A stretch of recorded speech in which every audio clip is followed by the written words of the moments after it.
Good day, everyone. I am Michael, the moderator for this webinar. I welcome everyone for today's webinar, which is IEPs, everything you wanted to know but were afraid to ask. I would now like to introduce our presenter for today, Hope Enkers. Hope Enkers, MAEDESQ, is a licensed special education teacher. She has a bachelor's degree in special education from Boston University, cum laude, a master's degree in special education from NYU, 30 plus postgraduate credits in educational supervision and administration, and her law degree from Brooklyn Law School. I would now like to hand over the floor to the speaker. Over to you, Hope. Thank you. So we are going to talk about individual education programs, IEPs, everything you wanted to know but were afraid to ask. And this presentation is for people who are just going into an IEP for the first time, or for those who are more experienced, but these little nuances, and sometimes you're just afraid to ask. It's for parents, it's for teachers, it's for anyone who has a plan to be at an IEP meeting and how we get the IEPs for students. So what is an IEP? So basically, the key law that affects an IEP is the Individuals with Disability Education Act. So the IEP is the centerpiece of the Individuals with Disability Education Act. It's a document, it's a written plan.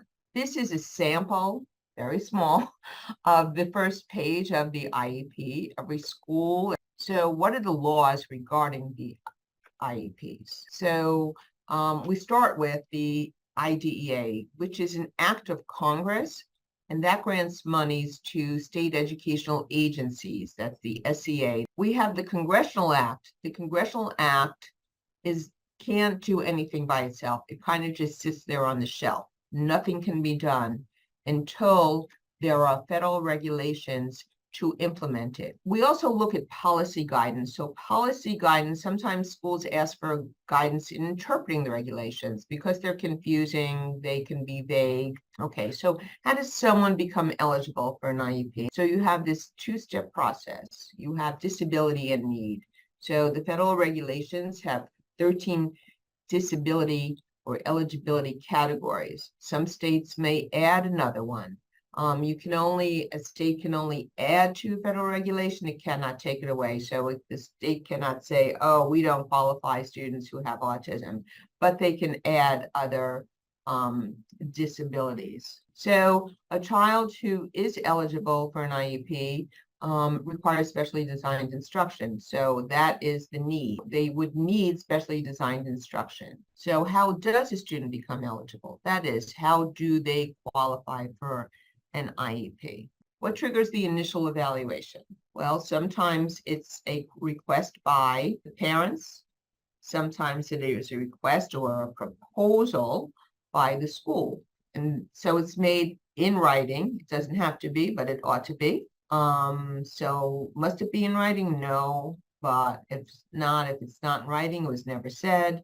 And again, there are no magic words, but try to be as specific as possible. The IDEA and the federal regulations require states to enact policies and procedures, and IDEA requires child find to include even children who are suspected of being with having a disability, even though they're advancing from grade to grade. So one thing that there are red flags. So what areas must be evaluated? So the law requires that schools assess in all areas related to a suspected disability. That includes health and vision. So all schools have to do a screening for that anyway. Looking at child's communicative status, looking at the motor abilities, so that's gross motor and fine motor. So how do the schools evaluate? They conduct IQ tests. They look at academics. If you, the parent, disagrees, that's when you can request that independent educational evaluation. How do you request it? You just say in writing again, I would like an independent educational evaluation. And just so you know, and there's an OSEP letter on this, just a word about the difference in days. When we talk about calendar or straight days, that is truly calendar straight days, regardless of holidays. School days are different. School days are whenever your school is in session, not a school in another state. And then business days is different. So business days continue over the summer. Now let's get into the IEP. So excited for our IEP meeting tomorrow, said no one ever. And these meetings could be anywhere. I've heard of them from a half hour to hours to continuing over days. Now, when we didn't have any requisite members of the RED and MET meetings, the evaluation part. Law doesn't say who needs to be at those meetings, but for the IEP, the federal regulations do say who needs to be there.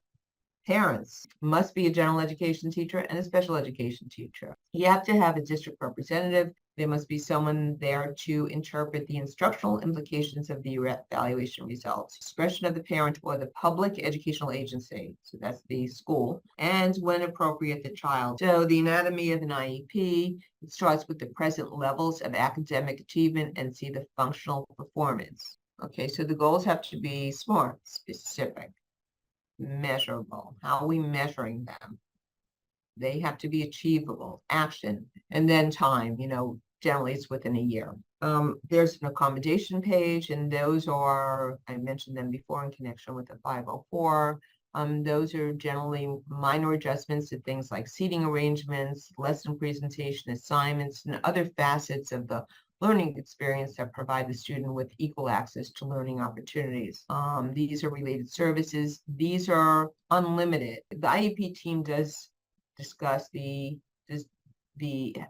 educational placement, and that's the general type of the educational program which the child is placed. And this is what an IEP does not mean that a school, for years, the educational benefit was defined differently in different circuits. So eventually this went all the way up to the Supreme Court, and in 2017, the court was asked to say, what is the level of educational benefit?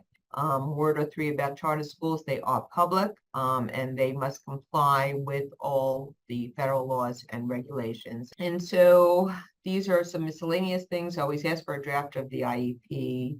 When there are disputes, these are the types of violations that we see: child fine, predetermination, and then there's substantive versus, I mentioned, procedural violations, and this is the way to resolve disputes. That's it. I think I've said everything. I've gone over this, and that's it. Once again, thank you, Hope. And so that does conclude the session for today. Thank you everyone for participating. You may all disconnect now. Have a great day ahead. Bye-bye.